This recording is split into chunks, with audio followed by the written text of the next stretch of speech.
मेरा पति मेरी बहुत ज्यादा देखभाल करता था।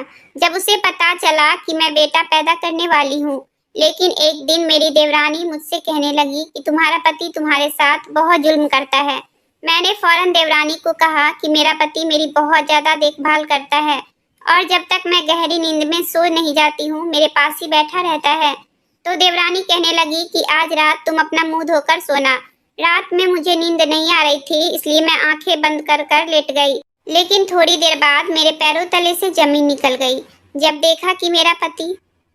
मेरा नाम अनामिका है और मैं एक साइकियाट्रिस्ट हूँ। मेरी उम्र 25 साल है और मैं एक खाते पीते अच्छे घराने से ताल्लुक रखती हूँ।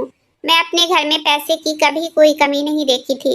मुझसे बड़ा एक भाई है, वह डॉक्टर है और मेरे मम्मी पापा का इरादा था कि मैं भी फ्यूचर में एक अच्छी डॉक्टर बनूं। लेकिन मुझे एक साइकियाट्रिस्ट बनने में ज़्यादा दिलचस्पी थी और मैं बहुत शौक से अपने इस काम को कर रही थी। मैं एक हॉस्पिटल में काम करती थी और मैंने अपना एक प्राइवेट क्लिनिक भी खोल रखा था। मेरे मरीज भी ज़्यादातर अमीर लोग होते थे जो डिप्रेशन का शिकार रहा करते थे, जिनको दौलत की रेल पेल में सुकून नहीं मिलता था और डिप्रेशन के मरीज बनकर मेरे जैसे साइकियाट्रिस्ट के पास अपने दिल का हाल बताने आ जाते थे। मेरी जिंदगी बहुत अच्छे से गुजर रही थी क्योंकि इसमें अच्छी खासी आमदनी हो जाती थी और लोगों की खिदमत भी हो जाती थी। पापा चाहते थे कि अब मेरी शादी हो जाए। मुझे भी उनके इस फैसले से कोई ऐतराज नहीं था, इसलिए फैसला लेने का हक मैंने अपने मम्मी पापा को दिया।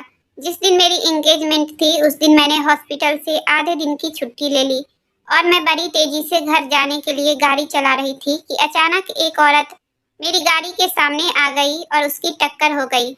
मैं घबराकर बाहर निकली, उसे पैरों में चोट आई थी और बाजू पर भी मामूली सी खरोंचें आ गई थी। मेरा घर यहाँ से करीब ही था, इसलिए मैं उसको अपनी गाड़ी में बिठाकर अपने घर ले गई। मेरे भाई ने उसकी ड्रेसिंग की और उसको पेन किलर वगैरह दे दिया। पता नहीं वह औरत कौन थी और उसे कहाँ जाना था। फिर हम लोग तैयार होकर हॉल में मेरी एंगेजमेंट के लिए चले गए। मैं सोच रही थी कि जब तक हम वापस आएंगे वह औरत चली गई होगी, मगर हम जब घर के अंदर वापस गए तो वह लॉन में सो रही थी। माँ ने बहुत ही गुस्से से उसे उठाया और उससे कहा कि चलो जाओ, अब तुम्हारी पट्टी वगैरह हो गई है, अब तुम अपने घर जाओ। माँ के उठाने से वह उठी और जाने के लिए आगे बढ़ी तो वही बेहोश होकर गिर गई। शायद उसकी टांग पर ज्यादा ही चोटें लग गई थी। मैं उसे अपने क्लिनिक में ले गई, उसके पैर का मसाज किया और उसको कुछ पैसे भी दिए। वह औरत इस बीच बिल्कुल ही खामोश रही। मैंने ड्राइवर को कहा कि इसे इसके घर छोड़ाए क्योंकि उसे मेरी गाड़ी से ही चोट लगी थी, तो मेरा फर्ज बनता था कि उसको अच्छे से कुछ देकर और उसकी पट्टी वगैरह कर कर उसे उसके घर भेज दूं। मैंने यही किया और मेरी इस बात से मेरी माँ बहुत ज़्यादा नाराज हो रही थी। मैंने उनसे प्यार से बात की और उन्हें मना लिया।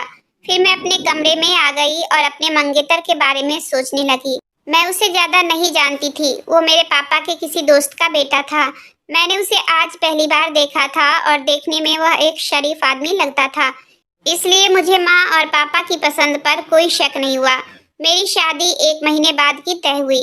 मेरी एंगेजमेंट के कुछ दिनों बाद की बात है कि जब मैंने हॉस्पिटल में उस औरत को देखा जिसका मेरी गाड़ी से एक्सीडेंट हुआ था। वह वहाँ दवाई लेने आई हुई थी। मैंने उसे अपने पास बुलाकर उसका हालचाल पूछा और खुद दवाई लेकर उसे दे दी। वह कुछ दिनों तक वहाँ आती रही। इसी दौरान मेरी उससे अच्छी खासी बातचीत होने लगी थी। फिर उसने आना छोड़ दिया और मैं भी अपनी जिंदगी में बिजी हो गई। शादी से पहले 2-3 बार मेरे मंगेतर से मेरी मुलाकात हुई थी। तब मैं सोच में पड़ गई थी वह मुझे जरूरत से ज्यादा ही अच्छा लग रहा था या फिर मेरे सामने अच्छा बनने की कोशिश कर रहा था।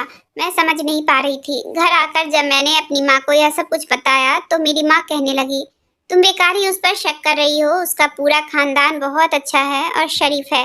मैं भी अपनी माँ की बात मानकर सब कुछ हालात पर छोड़ दिया। सोचा जो होगा देखा जाएगा। मेरे मम्मी पापा मेरे लिए जो भी करेंगे अच्छा ही करेंगे। देखते ही देखते मेरी शादी का दिन आ गया। पता नहीं क्यों लड़कियों को शादी के नाम पर जो खुशी होती है वह मुझ में कहीं नहीं थी। मैंने बहुत खुश होने की कोशिश की, लेकिन मैं किसी रोबोट की तरह ही रुखसत की जिसके अंदर कोई खुशी ही नहीं थी। लेकिन मेरे सारे एहसास अपनी ससुराल में कदम रखते ही जाग उठे जब मैंने मेरे सामने रस्म करती एक लड़की को देखा और उसे देखकर मैं हैरान रह गई। वह वही लड़की दीप्ति थी जो मुझे हॉस्पिटल में मिलती थी, वही जिसका एक्सीडेंट मेरी गाड़ी से हुआ था।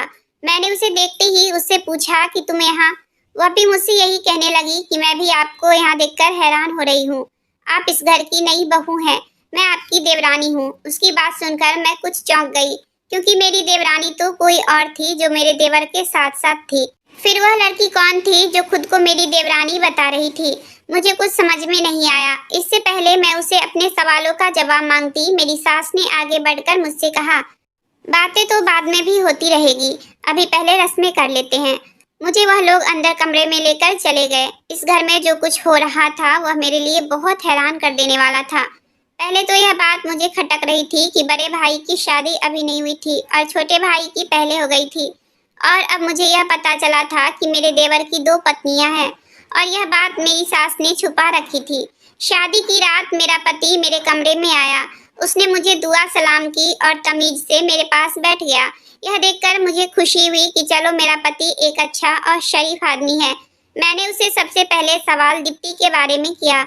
मेरे पति ने मुझे बताया कि वह मेरे भाई की पहली पत्नी है। मैंने हैरानी से उनसे पूछा, पहली पत्नी के होते हुए दूसरी पत्नी की क्या जरूरत पड़ गई आपके भाई को?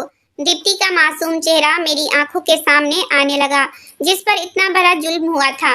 मेरा पति मुझसे कहने लगा कि मैं तो 2 महीने पहले ही अमेरिका से यहाँ आया हूँ, इसलिए घर के मामले के बारे में मैं कुछ नहीं जानता, ना ही किसी की पर्सनल लाइफ में इंटरफेयर करने का मुझे शौक है। अब तुम आ गई हो ना, खुद पता कर लेना।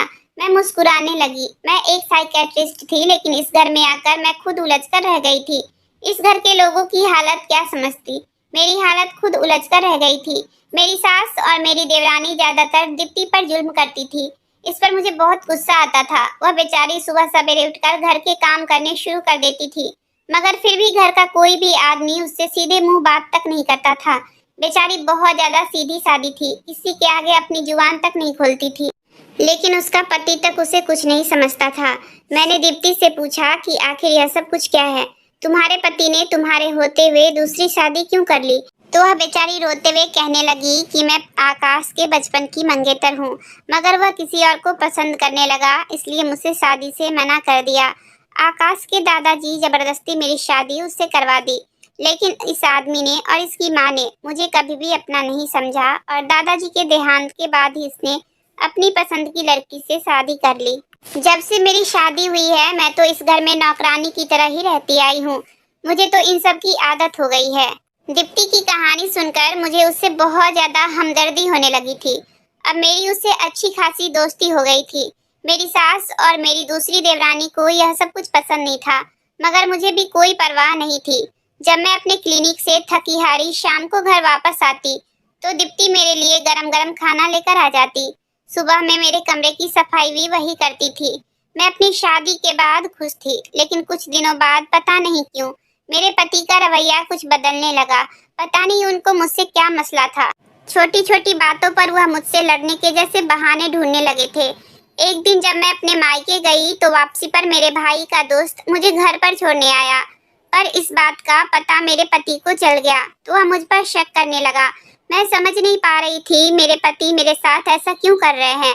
दीप्ति ने मुझे बताया कि भाभी, आपकी सासी आपके पति को आपके खिलाफ भड़का रही है, मगर मुझे यकीन नहीं आ रहा था, क्योंकि अभी तक मेरी सास ने मेरे साथ कुछ अच्छा नहीं किया था तो कुछ बुरा भी नहीं किया था। फिर वह भला मेरे साथ ऐसा क्यों करेंगी।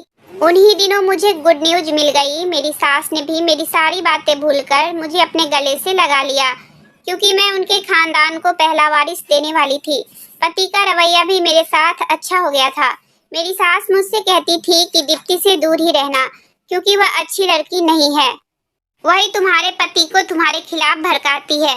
मैं तो सोच में पड़ गई थी कि कौन सच कह रहा है और कौन झूठ कह रहा है, लेकिन मुझे दीप्ति पर यकीन था। वह एक सीधी सादी भोली भाली लड़की थी। मेरी सूरत में उसे एक दोस्त मिल गई थी जो उससे हमदर्दी जताती थी, जिससे वह अपने दिल की बात कर लेती थी। जब मेरे पति को पता चला कि वह पापा बनने वाले हैं तो उन्हें बहुत ज्यादा खुशी हुई। वह मेरे लिए रोज अच्छे अच्छे गिफ्ट लेकर आते और मुझसे माफी भी मांगी, तो मैंने उन्हें माफ कर दिया। मेरे लिए यही बात बहुत बड़ी थी कि मेरे पति को अपनी गलती का एहसास हो गया था। लेकिन एक बात जो मुझे कांटे की तरह चुभ रही थी वह यह थी कि पहले मेरे पति को क्या हुआ था, किसने उन्हें मेरे खिलाफ किया था, दीप्ति ने या मेरी सास ने? क्योंकि दीप्ति तो शुरू दिन से ही मेरे साथ बहुत अच्छे से रह रही थी। मैंने सोचा कि चलो कोई बात नहीं, कुछ दिन बाद मुझे यह राज भी पता चल जाएगा कि आखिर इन सब के पीछे कौन था। मेरा पति मेरी बहुत ज्यादा देखभाल करता था, रोज रात को मेरे लिए कुछ न कुछ खाने के लिए लेकर आता था। घर का माहौल भी इस खबर से बहुत अच्छा हो गया था। मगर मैं कुछ दिनों से नोटिस कर रही थी कि दीप्ति कुछ परेशान सी रहने लगी थी। उसने मुझे मुबारकबाद भी बहुत ही फीके अंदाज में दी थी। मैं उस पर शक करने लगी कि कहीं मेरी सास ठीक तो नहीं कह रही थी। अब मैं दीप्ति पर नजर रखनी शुरू कर दी थी, मगर वह मेरे खिलाफ कोई भी साजिश नहीं कर रही थी और ना ही मैंने उसे कभी अपने पति से कोई बात करते हुए देखा था। एक दिन मैंने दीप्ति से पूछ लिया कि क्या बात है दीप्ति, तुम इतनी परेशान क्यों हो। वह कहने लगी कि भाभी, मैं अपने लिए नहीं बल्कि आपके लिए परेशान हूँ। उनकी बात सुनकर मैं चौंक गई कि मेरे लिए क्यों परेशान है। कहने लगी कि छोड़ो भाभी, आपको मेरी बात पर यकीन नहीं होगा। यह कहकर वह वहाँ से चली गई। मैं सोचती ही रह गई, आखिर बात क्या है, ये इतनी सीरियस बात क्यों कर रही है। इसी बीच में मेरे साथ एक अजीबोगरीब हादसा हुआ। मेरे पेट में दर्द होने लगा था, मेरी हालत बहुत खराब हो गई थी। वह तो ऊपर वाले का शुक्र था कि मैं हॉस्पिटल में ही थी और डॉक्टर कहने लगी कि तुमने कुछ गलत खा लिया था, जिसकी वजह से तुम्हारा मिसकैरेज होते होते बचा है। यह सुनते ही मेरे पैरों तले से जमीन निकल गई थी। वही कुछ तो खा रही थी जो मेरा पति या दीप्ति या फिर मेरी सास मुझे लाकर देते थे, और इन तीनों पर शक करने का तो मैं सोच भी नहीं सकती थी। मेरी सास ने जब से मेरी प्रेग्नेंट होने की खबर सुनी थी, तब से वह मेरा बहुत ज्यादा ख्याल रखती थी। वह तो मेरे बारे में ऐसा सोच भी नहीं सकती है। मेरा देवर और देवरानी भी हमेशा अपने काम से काम रखते थे, वह भी ऐसा नहीं कर सकते। मेरे साथ ऐसी हरकत करने की कोशिश की। सोच सोच कर मेरा दिमाग खराब होने लगा था। मुझे एकदम से दीप्ति की बात याद आने लगी। उसने कहा था कि वह मेरे लिए ही परेशान है और उसने मुझसे यह भी कहा था कि भाभी, आप अपना ख्याल रखा करो। तो मैंने उसकी बातों को सीरियस नहीं लिया और मेरे साथ यह हादसा होते होते बचा। मैं वापस घर आ गई और घर पर किसी को ये बात नहीं बताई कि मेरे साथ क्या हुआ है। मैं जाते ही दीप्ति के पास गई और उसे पूछने लगी कि तुम क्या कह रही थी, मेरे साथ कोई गलत करने की कोशिश कर रहा है। मैं सोच रही थी कि वह मेरी सास पर इल्जाम लगाएगी कि उसने मेरे साथ गलत करने की कोशिश की है या फिर अपनी सौतन का नाम लेगी, मगर उसने जिसका नाम लिया, यह सुनकर मुझ पर 7 आसमान टूट पड़े और मैंने उसको पीछे की तरफ धक्का दे दिया, जैसे मुझे उसकी बात पर यकीन नहीं आ रहा हो। वह कहने लगी कि भाभी, आपका पति आपके ऊपर जुल्म करता है। मैंने दीप्ति से कहा कि ऐसा नहीं हो सकता है, मेरे पति मेरे साथ कुछ गलत काम नहीं कर सकते हैं और मेरी बहुत ज्यादा देखभाल करते हैं। वह रात को तब तक नहीं सोते जब तक मैं गहरी नींद में ना सो जाऊं, इतना ख्याल करते हैं वह मेरा। दीप्ति मुझे कुछ कहने ही वाली थी कि मैं गुस्से से वहां से उठकर अपने कमरे में चली आई। मुझे उसकी बात पर बिल्कुल भी भरोसा नहीं हुआ था। मेरा पति मेरे साथ ऐसा कैसे कर सकता है। वह तो इतना खुश है और मेरी इतनी देखभाल भी करता है, मुझे इतना प्यार करता है, वह ऐसा कुछ कर ही नहीं सकता है। मैंने दीप्ति की बात पर भरोसा नहीं किया और उससे बातचीत करनी खत्म कर दी। एक दिन जब मैं क्लिनिक जाने लगी तो वह कहने लगी कि भाभी, आपको मेरी बात पर भरोसा नहीं है, लेकिन सच यही है, आपका पति ही है जो आप पर जुल्म करता है। वह जो आपकी इतनी देखभाल करता है, वह सब कुछ एक नाटक है। उसे यह बच्चा ही नहीं चाहिए। मैं खुद उसे फोन पर बात करते हुए सुना था। वह रोते हुए मुझसे कहने लगी कि भाभी, मेरी बात पर यकीन करो, मैं हरगिज भी झूठ नहीं बोल रही हूँ। मुझे आपसे झूठ बोलकर क्या मिलेगा, मैं तो आपके भले के लिए ही कह रही हूँ। मैंने अपने दिल में सोचा, क्या यह मेरे साथ भला कर रही है। इसे मेरे पति के खिलाफ झूठ बोलकर आखिर क्या मिलेगा, उसका क्या फायदा होगा हम मियाँ बीवी को लड़वाकर। मैंने उसे कहा कि चलो ठीक है, मैं अपने पति पर नजर रखूंगी। अब मैं अपने पति की हर बात पर नजर रखनी शुरू कर दी। वह क्या करता है, किससे बात करता है, कहाँ जाता है, किससे मिलता है, मैंने उसकी हर बात पर ध्यान देना शुरू कर दिया। लेकिन मुझे ऐसा कुछ भी पता नहीं चला जिसके बलबूते पर मैं उस पर कोई शक करती। वह इसी तरह मेरी देखभाल करता था, मेरे लिए रोज नई नई चीजें खाने के लिए लाता था। यहाँ तक कि उसने अपने होने वाले बच्चे के लिए अभी से शॉपिंग करनी भी शुरू कर दी थी। मैंने छुट्टी वाले दिन भी उसे कहीं बाहर जाते हुए नहीं देखा था। उसका फोन भी चेक किया, लेकिन सब कुछ ठीक था। शायद दीप्ति को ही गलतफहमी हुई होगी, वह बिना वजह ही शक कर रही है। मैंने उसे सख्ती से कहा कि आज के बाद मेरे पति के खिलाफ तुम मुझसे कोई भी बात मत करना। मैं तुमसे कोई भी ऐसी वैसी बात नहीं सुनूंगी। मैं उसे बहुत गुस्से में यह बात कही थी तो वह रोने लगी और कहने लगी कि भाभी, आप तो घर में आने से पहले ही मुझे जानती हो, मेरी आदत को अच्छे से जानती हो। मैंने कभी अपने पति और सौतन के खिलाफ कुछ नहीं बताया आपको, तो तुम्हारे पति के खिलाफ अपनी तरफ से बातें क्यों करूंगी? मैं सच कह रही हूँ, वह आपको धोखा दे रहा है। आपको मेरी बात पर भरोसा नहीं है तो एक काम करना, आज रात अपना मुंह धोकर सोना, आपको आपके पति की सारी सच्चाई पता चल जाएगी।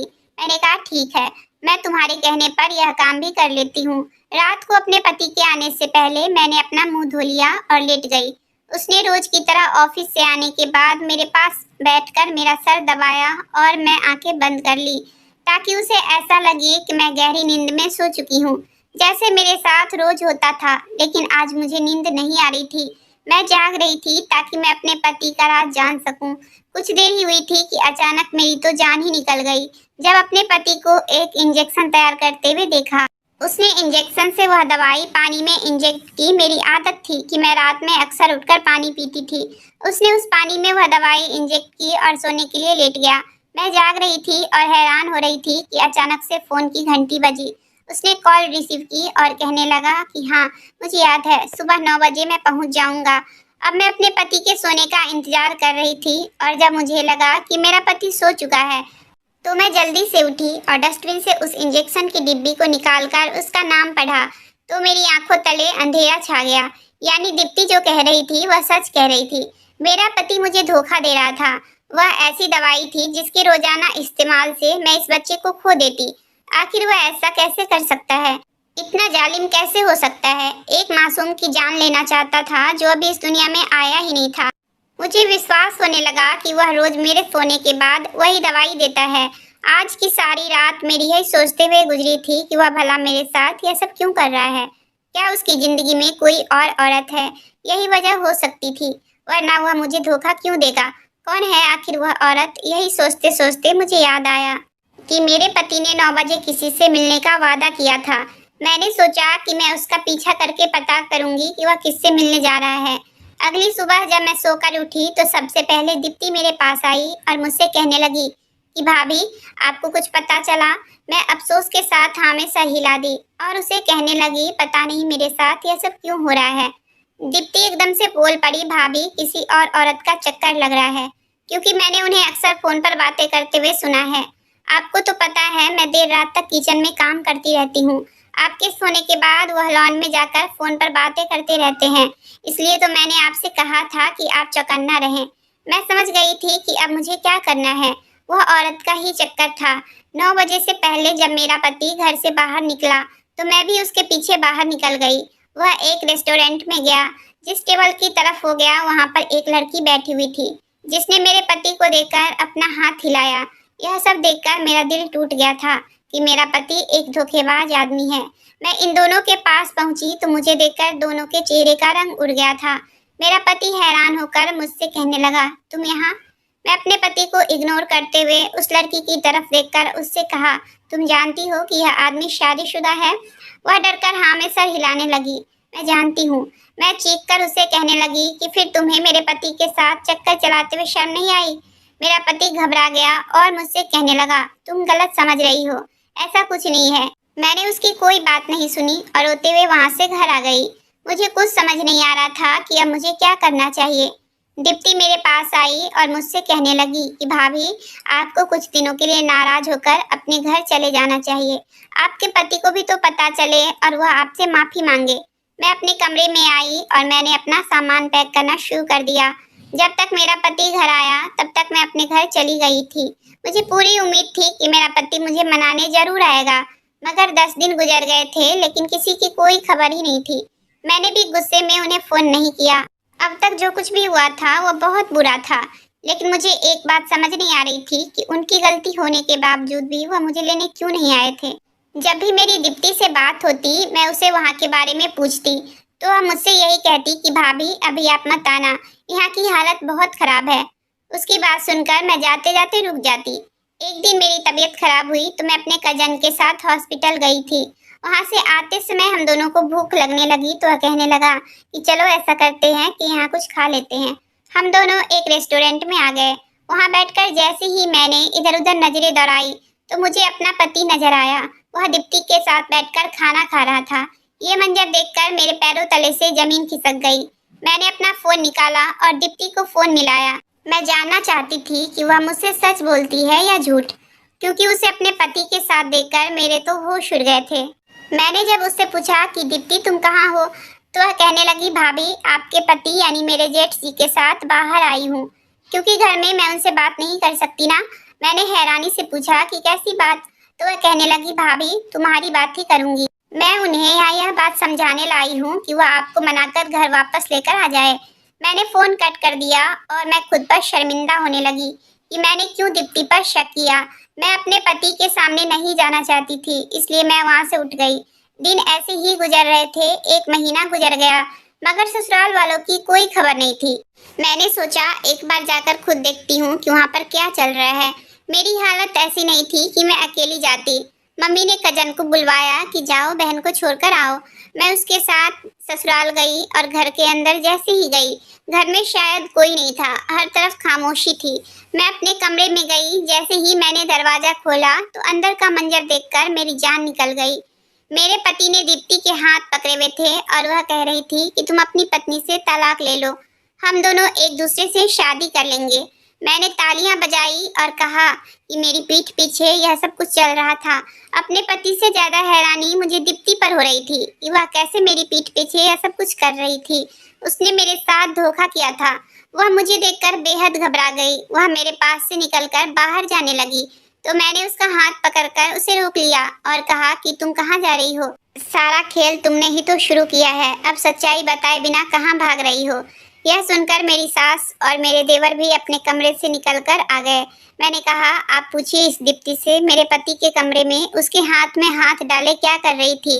दीप्ति कहने लगी, तुम्हारा पति था मगर अब नहीं रहेगा, यह अभी तुम्हें तलाक देगा। मैंने उसे कहा कि अभी इस हालत में तलाक नहीं हो सकती और तलाक तो मैं खुद ही लूंगी, मगर पहले तुमसे पूछना चाहती हूँ कि मेरा घर खराब क्यों किया।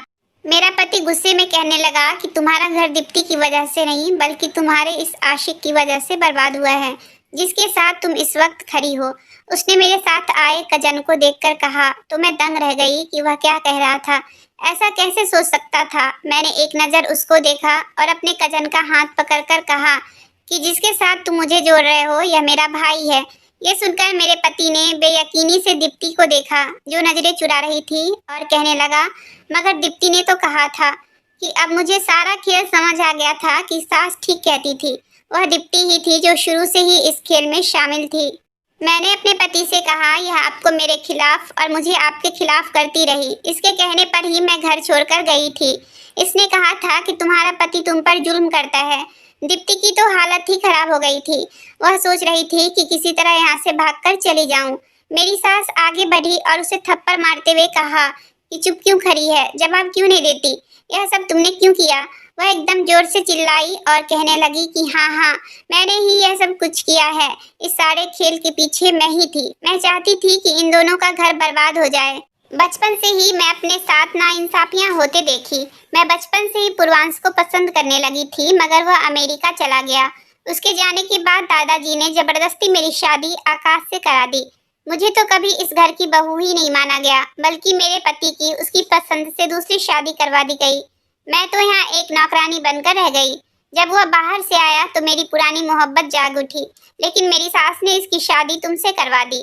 मैं इसे अपनी मोहब्बत के बारे में कुछ बता ही नहीं सकती थी। यही तो मेरे साथ अच्छे से पेश आता था जब सब लोग मेरे खिलाफ होते थे। एक यही था जो मेरी हिमायत करता था, इसलिए अब यह मुझे अपनी जिंदगी में चाहिए था। मैंने सारी प्लानिंग शुरू कर दी थी। मुझे किसी भी तरह इस लड़की को इस घर से निकालना है। मैं एंगेजमेंट वाले दिन इसकी गाड़ी से टकराई थी और फिर हॉस्पिटल में भी इससे मिलती रही, ताकि हम दोनों की शादी से पहले हमारे अच्छे से जान पहचान हो जाए और वह मुझ पर आंख बंद करके भरोसा करने लगे। जैसे ही नित्या दुल्हन बनकर इस घर में आई, मैंने अपने प्लान पर काम करना शुरू कर दिया। मैं पूर्वांश को इसकी पत्नी के खिलाफ भड़काना शुरू कर दी। पूर्वांश मेरी बात पर बहुत ज्यादा भरोसा करता था, इसलिए उसका मूड अपनी पत्नी की तरफ से खराब रहने लगा। मैंने इसे कहा कि तुम्हारी पत्नी अपने कजन से शादी करना चाहती है, इसलिए वह तुम्हारे साथ खुश नहीं है। मैं जल्दी ही इसको इसकी पत्नी के खिलाफ इतना चढ़ा देती कि यह अपनी पत्नी को तलाक दे देता, लेकिन इससे पहले ही नित्या की प्रेगनेंसी की खबर मिल गई वो अपने बच्चे की खबर सुनते ही यह सब कुछ भूल गया और अपनी पत्नी पर पहले की तरह भरोसा करने लगा। यह देखकर मुझे लगा कि सब खत्म हो गया है, इसलिए मैंने सोच लिया कि नित्या को उसके पति के खिलाफ करना पड़ेगा। मैंने नित्या से कहा कि तुम्हारा पति तुम पर जुल्म करता है। मैंने बीच में एक दो बार नित्या को गलत दवाई भी खिलाई थी ताकि इसका बच्चा मर जाए और इसका पति गुस्से में से छोड़ दे, लेकिन यह बच गई। इसलिए मैं बराबर कोशिश करती रही कि इसके पति के खिलाफ कर दूं। फिर एक दिन मैंने जानबूझकर गलत इंजेक्शन पूर्वांश को दिया और उससे कहा कि वह रात को अपनी पत्नी के पानी में मिला देना, डॉक्टर ने कहा है। और दूसरी तरफ मेरे कहने पर नित्या उस दिन जागती रही और उसने अपनी आंखों से अपने पति को इंजेक्शन पानी में मिलाते हुए देख लिया। और शक पक्का करने के लिए अगले दिन मैंने अपने दोस्त को पूर्वांश से मिलने के लिए भेज दिया और कह दिया कि उसे नौकरी की जरूरत है। मैं जानती थी कि नित्या अपने पति के पीछे जरूर जाएगी और यही हुआ। अपने पति को एक गैर औरत के साथ देखकर वह घर छोड़कर चली गई। अब मेरा काम शुरू हुआ और मैंने हर मुमकिन कोशिश की कि पूर्वांश उसे लेने ना जाए। मैंने पूर्वांश से कहा कि तुम्हारी पत्नी कहती है कि वह तुम्हें डिवोर्स देकर अपने कजन से शादी कर लेगी। मैंने धीरे धीरे उसके दिल में जगह बनानी शुरू कर दी और वह भी मेरी तरफ बढ़ता चला गया। लेकिन अब फिर से तुम लोगों ने मेरा सारा बना बनाया खेल खराब कर दिया। मैं उसकी कहानी सुनकर दंग रह गई थी। उसकी तन्हाई ने उसे नफरत करने वाला बना दिया था। उसकी सोच इतनी खतरनाक हो गई थी कि वह सारी हदें पार करने को तैयार हो गई थी। मेरे पति ने सबके सामने मुझसे माफी मांगी। मेरे कहने पर दीप्ति के पति ने उसे तलाक नहीं दी। अब मैं उसे बहुत कटी कटी रहती हूँ और हमेशा ध्यान रखती हूँ कि वह मुझे कोई नुकसान ना पहुँचा दे। लेकिन कुछ दिनों बाद उसने खुद ही अपने पति से तलाक ले ली और अपने हिस्से की जमीन जायदाद ले ली। हमने उसके हिस्से का सब कुछ दे दिया। वह पता नहीं कहाँ चली गई, लेकिन मैं बहुत खुश हूँ कि उसका साया मेरी जिंदगी से टल गया। अगर उसकी वजह से मेरा घर खराब हो जाता तो मैं कहीं की भी नहीं रहती। कुछ दिनों बाद मैंने एक प्यारी सी बेटी को जन्म दिया और हम सब लोग अपनी जिंदगी में बहुत खुश हैं। अगर आपको कहानी अच्छी लगी हो तो प्लीज वीडियो को लाइक और चैनल को सब्सक्राइब करें।